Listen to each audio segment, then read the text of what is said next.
Assalamu alaikum, everyone. Welcome back to our series on racial justice in Islam, opening our hearts. We're just so happy and delighted to offer this series. It has been really a wonderful opportunity for us to think about so many different elements around racial justice. And, we started off with Dr. Nisa Islam Muhammad, and she gave us this wonderful story about Koala, who, of course, as the pleading woman in Surah 58, and just all of the different dimensions, her strength, the agency that she took back. And she even did her best to get um, uh, information and answers from Prophet Muhammad, and he didn't have them at the time. So she pled her case directly to Allah and was able to get that information. So we're really just happy to hear from our different scholars that have talked to us about this. Nisa came from Howard University, and then it was followed by Dr. Bilal Ansari. And Dr. Bilal gave us this really great story about prison reform, and it's a message about prison justice. And it was Sister Amina who had a very difficult past, um, domestic slavery essentially, and was able to come to America, unfortunately, under very difficult circumstances as a mule for drug lords in her country. And her case was taken up, and she was given life in prison, but yet had agency after she converted to Islam, and determined that she would get her rights and would be able to wear her hijab and wear the clothing that signified her as being a Muslim. And she fought not only for herself, but for many others. So we were just so glad to hear that's like a real life story that happened around racial justice and gives us that information. Then, of course, we had Brother Rasul Saifullah, who gave us some practical information around diversity in Islamic identity, and as well as talking about Blackness in America and the different things that we have gone through, the different biases that exist that we need to change, that we need to think about, and that theologically shouldn't be something that we have to deal with, but is the reality. And we the other the last program that we did was on Islam and is Islam anti-Black, and that came from Dr. Jonathan A.C. Brown, who's written a number of different books, a renowned expert really on Islam, and this is new groundbreaking research that he's doing on this question. And so he was gracious enough to come to us from Georgetown University in DC and talk to us about this. So we've just had a lot of different people with different perspectives, Islamic scholars and practitioners, and we feel so great. But today we are back, and we're going to be talking about, of course, our racial justice series. And, we think this space is so important for students to be able to have different ways of looking at things, these practical stories that have been told, the different perspectives that are coming from the individuals that we've had an opportunity to have conversations with.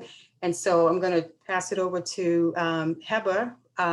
We're co-hosting, as you know, this series together, and she is going to introduce our guest speaker for today. Thank you, Kim. Assalamu alaikum, everyone. We have a really special guest today, and our special guest is Tahirah Wadud. So Tahirah Wadud is an attorney licensed to practice in the Commonwealth of Massachusetts, United States District Court for the District of Massachusetts and the Northern District of New York.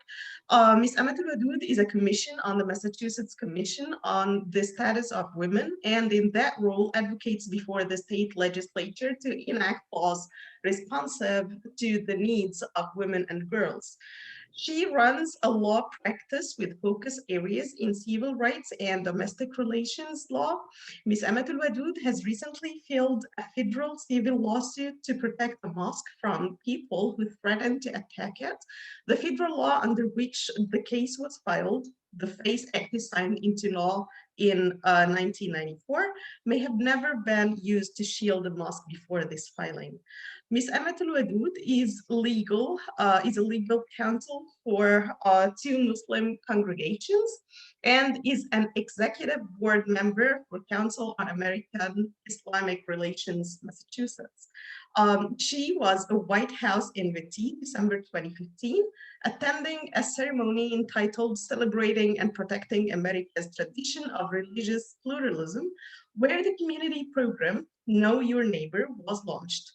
She received this invitation because of her work as a Muslim who has been engaging in interfaith outreach and efforts to increase religious literacy in the nation. In January 2017, she joined the Family Advisory Council of Boston Children's Hospital.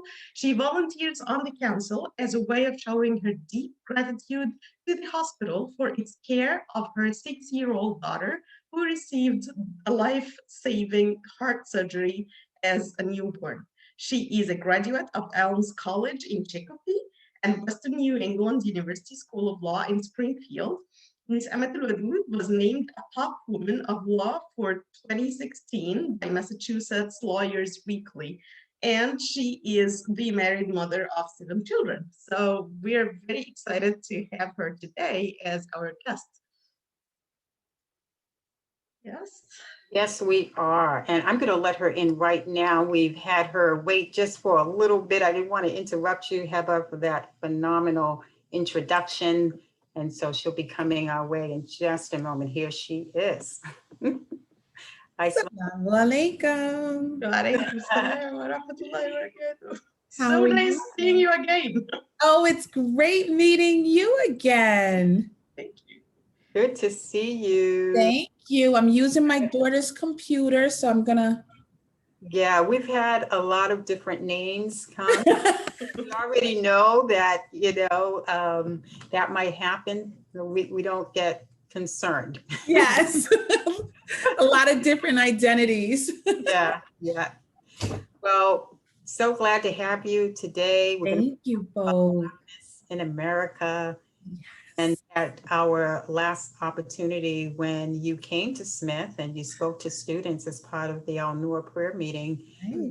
we talked about some of those things. Oh, wow. Yeah, and it was really just great. And we're going to continue with that conversation. As you know, with this racial justice series, we've had a number of people come on. And we had you waiting, sorry, but that was because we were introducing you at the same time. Oh, thank you. So we've gone through that. And I'm going to start with our first question, which is a question about you thinking about one of your earliest memories, or maybe the earliest memory that you have that's connected to race. And what did you learn from that experience, and how has that impacted you as an adult? It's funny, and I just want to thank you both for having me, for your initiative of putting together such an important series. And I love speaking to the Smith College students. And last year, I would say, I think forever changed me based on the way that we had that conversation. It was very impactful. And I feel that not only did it change me in ways, being able to say some of the things that I was able to say, but also being able to receive back from the students in a very meaningful way. And so for that reason, Smith College will always have part of my heart. As we were preparing for today, you think about what is your first or earliest memory around race. And those types of questions are difficult because I think they're often associated with some traumatic experience, right? Like, I can't imagine that I could tell you a story about my first realization about race and racial differences if it didn't involve something traumatic or horrifying. So I'll be very honest, what my first experience with racial issues and my first awareness about race hate came when I was about in the first grade. And I was there. I had a classmate who was a little bit older than me, and she came from this big family, and she was always talking, and she always seemed to know things about the world and I thought I was a pretty smart and aware kid, but she just knew stuff that I had never ever heard before. And at some point she decided that she was going to educate first grade me about the KKK. And she horrified me. It terrorized me. I was attending a small school, Muslim school, predominantly African Americans in New York City. And I remember coming home from school thinking my parents must not know this, because if they knew, they would have told me, right? 7-year-old me. And I didn't want to terrorize and traumatize my parents. So I sat with this weight of this group called the KKK who were coming to kill Black women, and had no place to process, no place to unpack, no place to get real information from. And eventually I think it just erupted inside of me. And I imagine that I must have took my concern to my parents and had them educate me as to what was happening. But I'm 47 years old. So we're talking about 40 years ago, still remember feeling afraid about the Ku Klux Klan and more afraid that telling my parents would scare them even worse than it scared me. And that's one of my first memories about race and racial hatred. Yeah, that sounds like definitely trauma and cultural trauma. And so connecting the education that you receive, we get education from our peers. Yeah. And a lot of times that's the institution that is most important to us. Yes. And it starts really very early, if you said, Yes, it does. Not having the support of parents just because they didn't know about it. Right. Right. So this, you were directly subjected to that cultural trauma. And so what do you think that does to us as a people? And when that happens to us and we're unable to process it? I think it's not unique to me. Again, my parents grew up in the 60s and were involved in the civil rights movement. But again, reflecting on my own childhood, I didn't grow up super aware, super woke, having these complicated discussions around race and civil rights. That was not how my parents chose to raise me. And I also think in retrospect, when I look at that generation, they may not have also had the words and the true perspective to have conversations with their children about the world as they lived through it and were raising young children post the 1960s. And so it's so funny because you would think that, my generation would be super woke in all regards coming from children of the 60s, particularly Black Americans. But I find that not just with me, but with my peers, there's an absence of them sharing that. And again, it could also be from, like you said, different traumas, the lack of being able to name their experiences, the lack of validation around their experiences. And so what does that do to us generationally? Well, I'll tell you. Again, I have a son who's 27 now. When he was in the first grade, he was attending a charter school here in Springfield. He had a great teacher. And apparently they decided that they were going to cover a chapter on the Ku Klux Klan.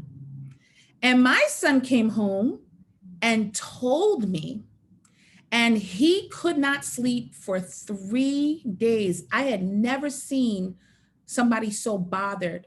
Not ever, not in my life have I seen a person so bothered as I saw him, and never have I seen him since then like that. So I was trying to talk to him about the KKK and really trying to minimize the threat. Again, he's 27, he was in first grade, and I couldn't undo the damage.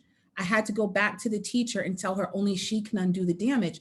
So here you now have a mother and her child in recent history traumatized by the same storytelling, in part because we don't have the skill set, the resources to properly tell these stories and give this history without it traumatizing the pants off of people.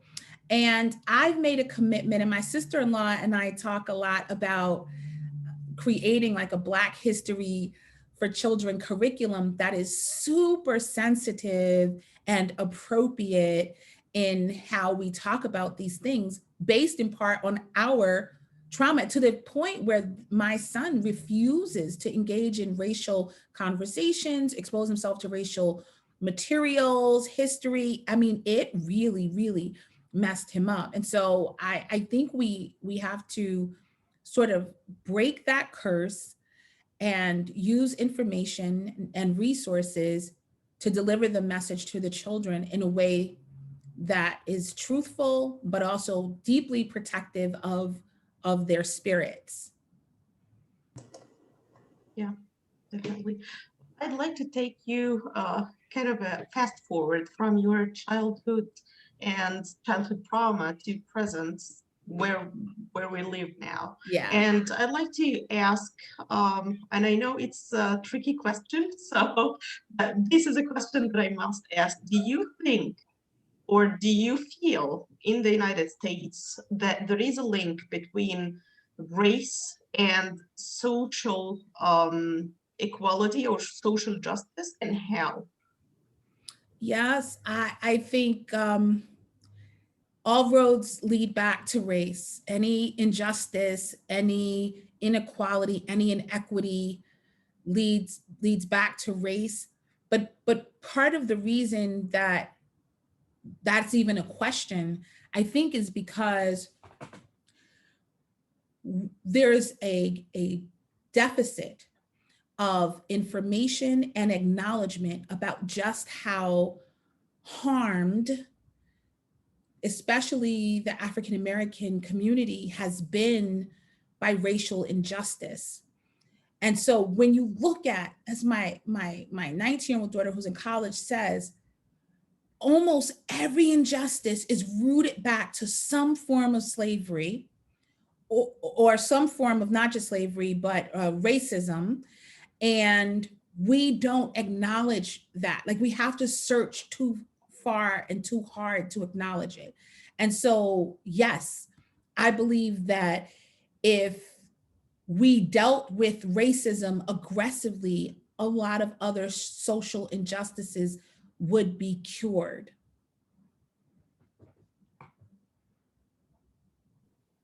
And how, in your view, can we deal with that,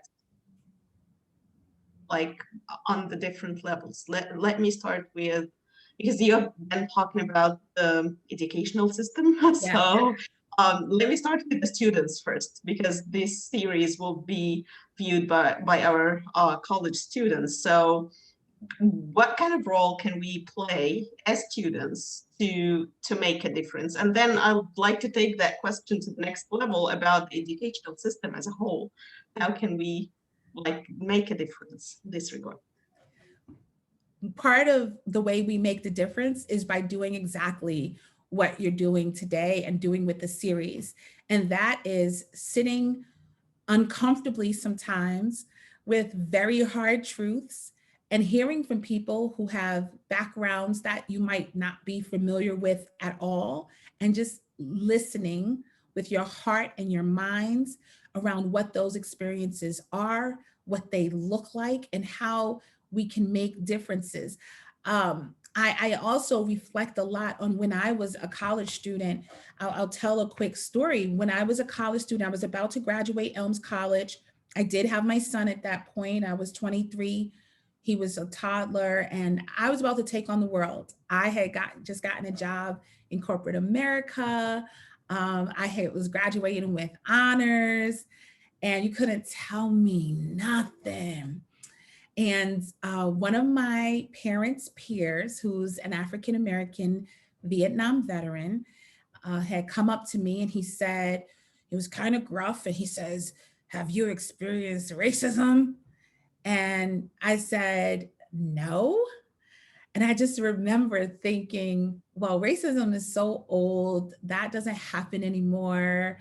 That's so 1960s and 70s, and we're beyond that. I remember thinking it. Of course, I didn't react to him with that way, but my mind was just like, that's a thing of the past. Look at what I've been able to do, right? And then, of course, I would go into corporate America. I would continue to raise my child, and things started to happen, which led me to understand that racism wasn't just being called the N-word, which I had never been called at that point, or probably since, but yeah, I don't know, it's coming pretty close. But in my very limited view of our world, when he said, "Have you experienced racism?"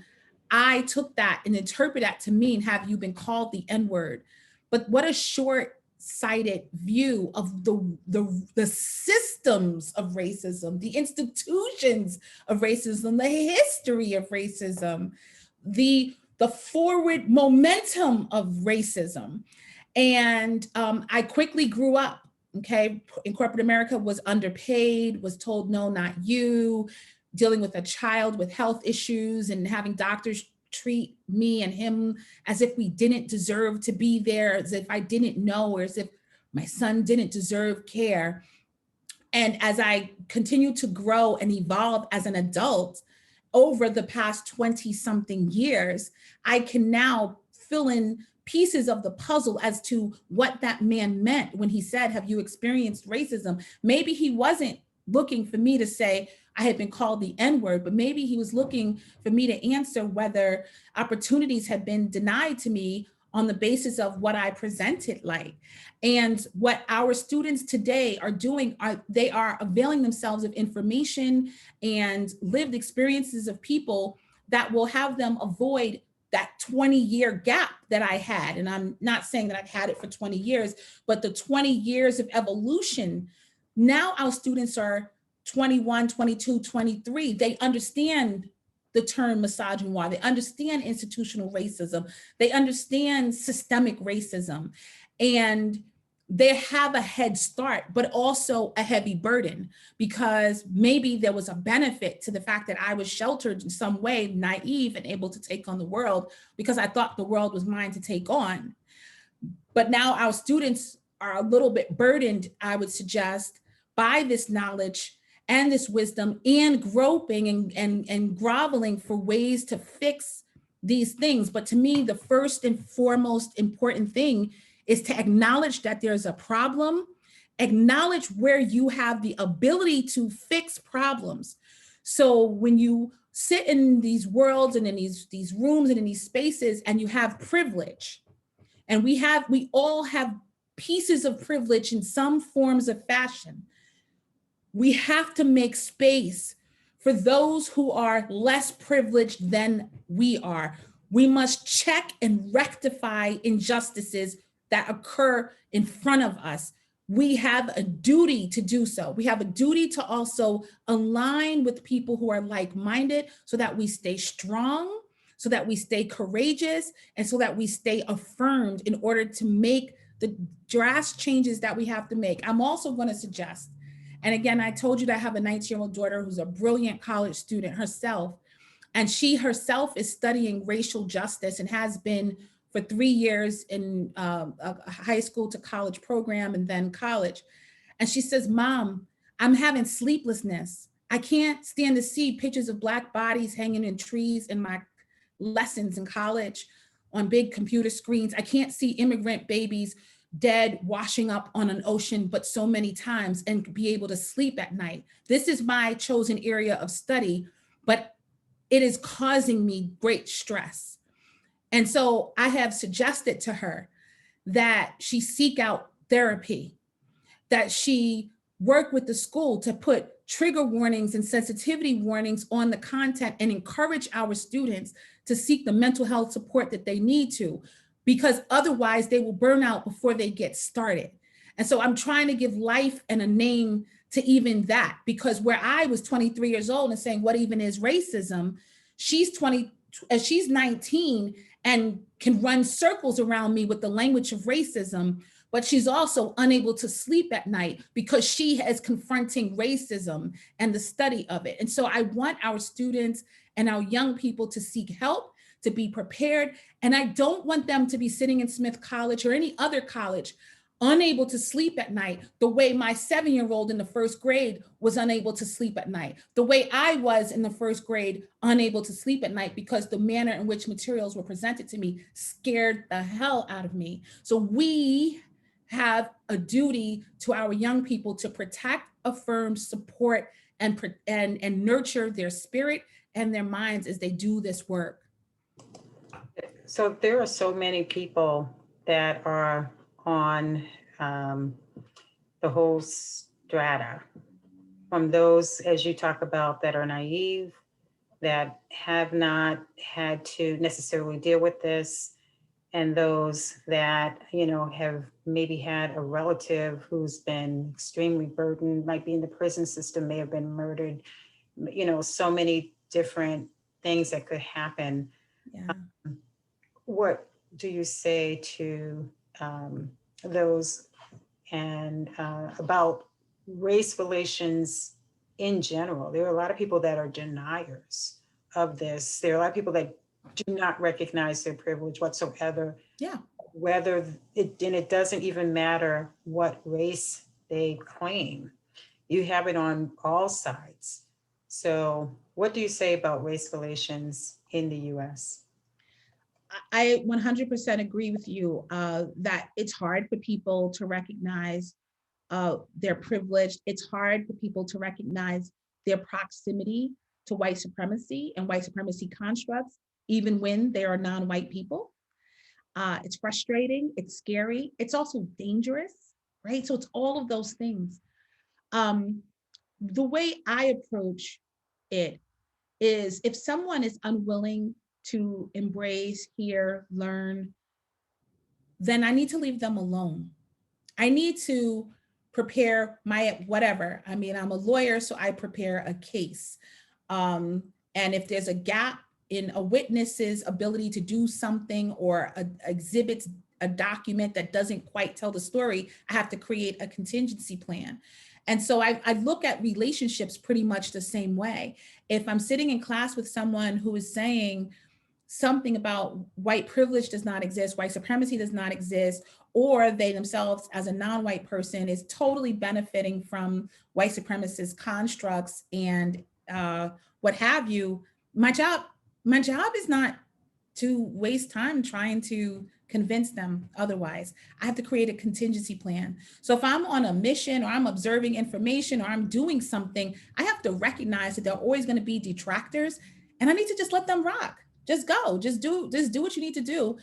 I'm going to continue to align with people who understand better than I can, those who are willing to be open-minded and to learn. There are a whole other classes of people who are safer and healthier for you to spend time growing and nurturing relationships while you leave the people who are still in whatever, whether it's naivete, whether it's ignorance, whether it's malicious or innocent, their lack of awareness and lack of willingness to learn and grow, whatever their issue is, that is their issue. Create a contingency plan and develop and nurture relationships with people in those other classes, people who know better than you and are more experienced than you, people who are on your level and get it, and people who are willing to accept you, learn, and grow from your own shared lived experience. That's what I think is really important. What have you learned growing up in the US? You talk about being in New York. Are you a native New Yorker? Or, okay, and so yes. You came to Western Mass. Yeah, no, I was born in Queens, and then we lived in Brooklyn for a little bit. And my mom was born in the Bronx. My dad was born in Brooklyn, and they were Christian, and they became Muslim when I was a toddler. So I got the benefit of their zeal for Islam, Mhm. because that, I was young enough to appreciate and enjoy their conversion. And that's really where they spent a lot of focus in terms of what they imparted on me was religious training, and not necessarily lots of conversations around race. And it's really good to hear you talk about, and like you're so positive, and you can see the joy that you're having thinking about your parents becoming Muslim and the legacy around Black Muslims in the United States. We came over as Muslims Yeah. very often, even during slavery. Yes. And there are so many different movements where Blacks have been in the forefront in terms of establishing Islam in this country. So do you have any like memories or stories, or, talking about the positive legacy around, or even if it's a difficult legacy, just the legacy of the foundation that Black people have set in this country around Islam?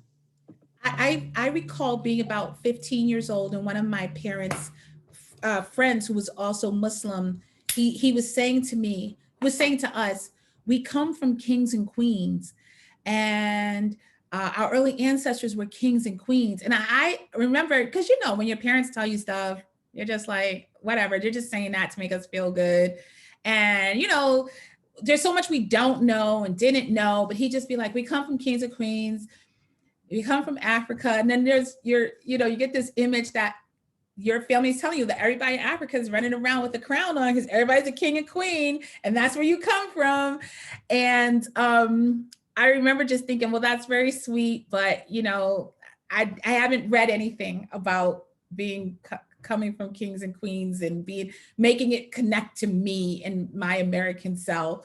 And there's a whole host of reasons why we don't know our history other than sometimes through anecdotal storytelling, the suppression of information, the fact that people don't invest in the history of telling these stories. And I'm so grateful that in 2021, we have historians who are dedicating their life's careers to pulling out books and manuscripts and translating them and publishing them and studying them. And there's no shortage now of proof of what my uncle said when I was 15, which is that we do come from kings and queens. So last year I was, I've been very committed to learning the history, more so over the past 5 years, since racial relations has really picked up, anti-Muslim sentiment. And I've just pulled out books, and I've spent money building a library of books published,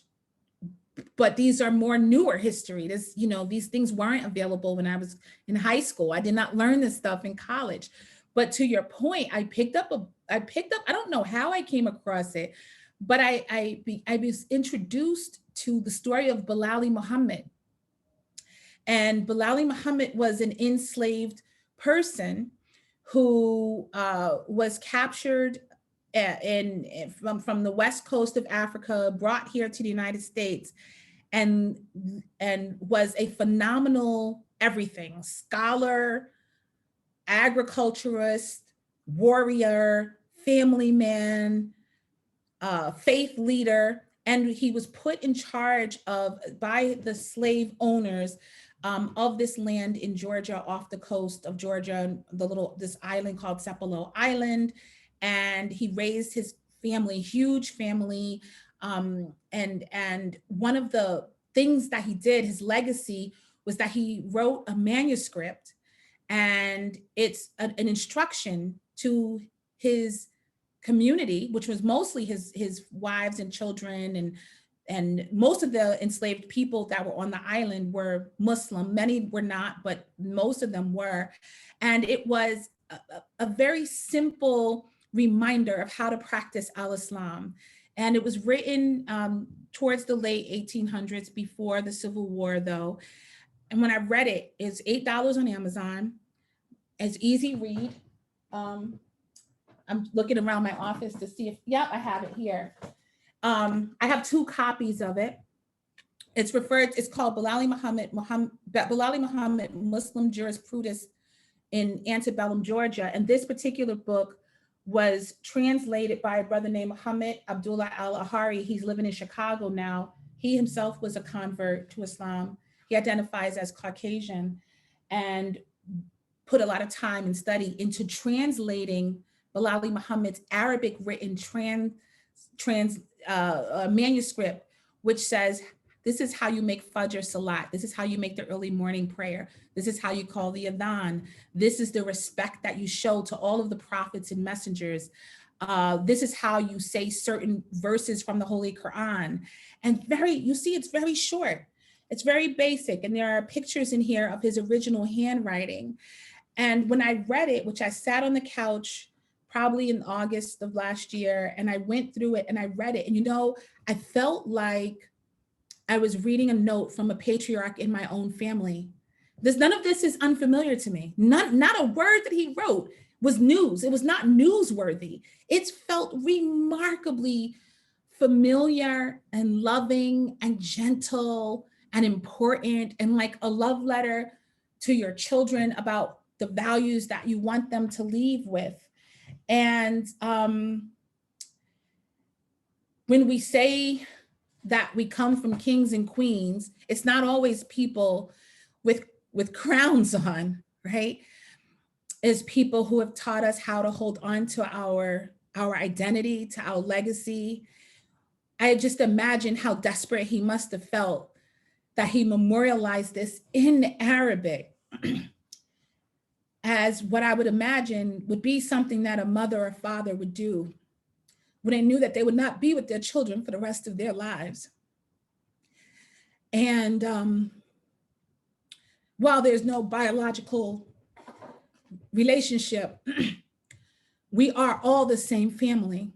And so this love letter, as I read it, and a reminder of who I am and should be as a Muslim, resonates with this random woman who's born 150 years after he's passed away.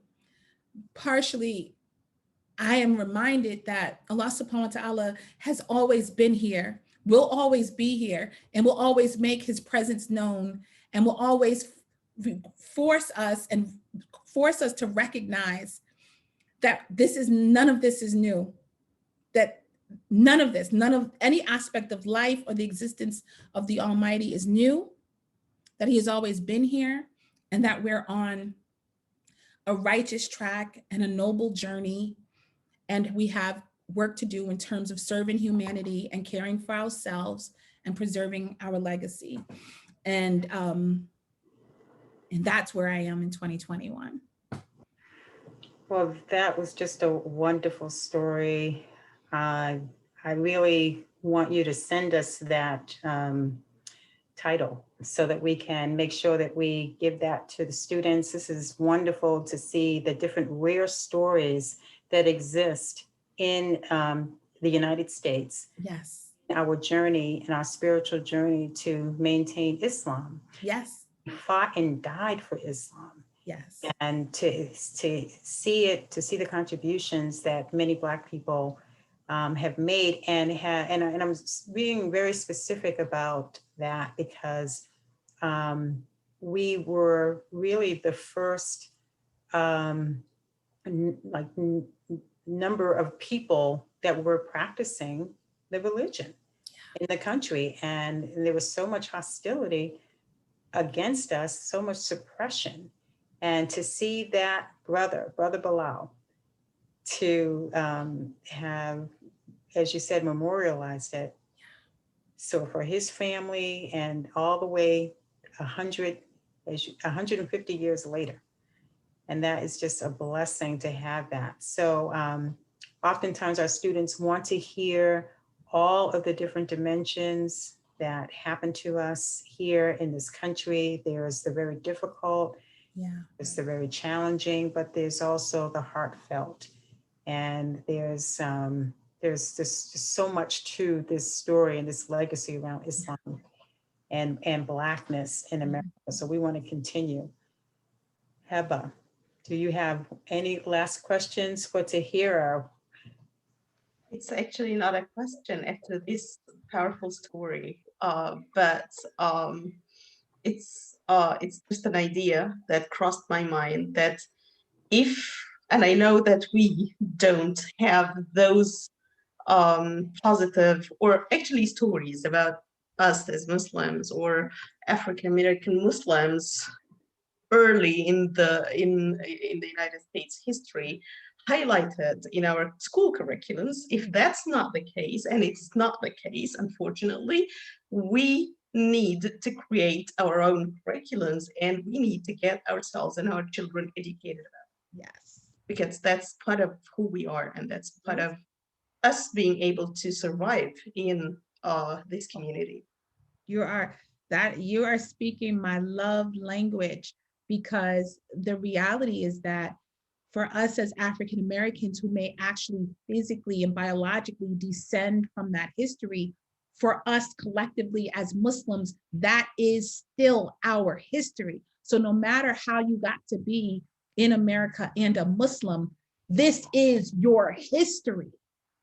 And the children need to know their history, because I want the little Turkish boy who's in school and feeling like he's bullied because where did you come from and you don't belong here, or the Pakistani girl who is told go back home. I want her to say, this is my home and we have roots here, because this is greater than tribalism. This is La ilaha illallah Muhammadur Rasulullah that makes us family, and that gives us legacy and social capital as Muslims. And so how do we do that as parents? One, we have to become aware. We're going to spend money and hours learning and reading and opening our minds. And then we're going to expose our children. And then we're going to change our ways. If indeed tribalism is our way, we're going to reject tribalism and embrace true inclusivity and true Islam and spirit and letter in terms of relationship building, respect, and rejecting racism. And just like 23-year-old me didn't know that racism wasn't just calling me the N-word, I am confident that we have well-meaning folks here who don't realize that they are engaging in racism or are the tools of racism towards African-American Muslims equally. So also, like, what is racism isn't just for me in 1995 or 1996. It is for today in all of the ways in which we interact and engage with, especially the African-American community. Because, and I uplift and affirm that, and it's not a competition as who's more oppressed, but the deep, horrible social contract that this country has with that classification of people is going to require all hands on deck and lots of awareness and messaging and narrative changing in order to deal with it. But it's not for the light, it's not for the faint of heart, right? But if you're willing to do the work, it's going to pay off in so many ways. In so many ways, it will pay off. And everyone benefits. Everyone benefits. Yeah, and it seems as though there are a lot of people that are wanting to do that work. Yes. That do want to change the narrative, that are willing to throw off the different institutional racist policies, practices, regulations, all the things that have happened, and deal with it. Yes. So it's a new day. We got to capitalize on this. Indeed. And I really appreciate you going back into the history around what is really righteous and what should we value and what does keep us together as human beings. And it's not race, because we know that's a social construct. Yep.